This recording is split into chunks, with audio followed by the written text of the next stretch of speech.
وزیر اعلیٰ خیبر پختونخوا صوبائی جامعات کے چانسلر بن گئے۔ خیبر پختونخوا اسمبلی میں جامعات ترمیمی بل 2024 منظور ہو گیا۔ مزید جانیں گے ڈان نیوز کے نمائندے عارف حیات سے۔ عارف، آگاہ کیجیے گا۔ جو جامعات ترمیمی بل منظور ہو گئی ہیں 2024 کی، جس کے بعد وزیر اعلیٰ تمام صوبائی جامعات کے چانسلر بن گئے۔ اس سے پہلے چانسلر کا اختیار گورنر کے پاس تھا، لیکن گورنر سے اختیارات لے کر وزیر اعلیٰ کے سپرد کر دیے گئے ہیں۔ جامعات میں جو وائس چانسلر کی تقرری کا اختیار بھی وزیر اعلیٰ کو تفویض ہو گیا ہے۔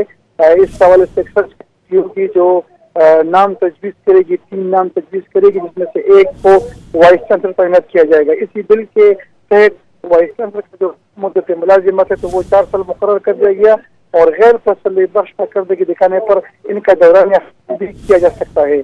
جو یونیورسٹی میں رجسٹرار ہوتے ہیں تو ان کی تعیناتی کا طریقہ کار بھی تبدیل کر دیا گیا۔ اب کسی پروفیسر کو نہیں، بلکہ جو انتظامی افسران ہوں گے اسی سے ایک کو رجسٹرار کی تعینات کیا جائے گا۔ اب تمام تر اختیارات جو ہیں تو وہ صوبائی حکومت یعنی وزیر اعلیٰ کے سپرد ہو گئی ہیں۔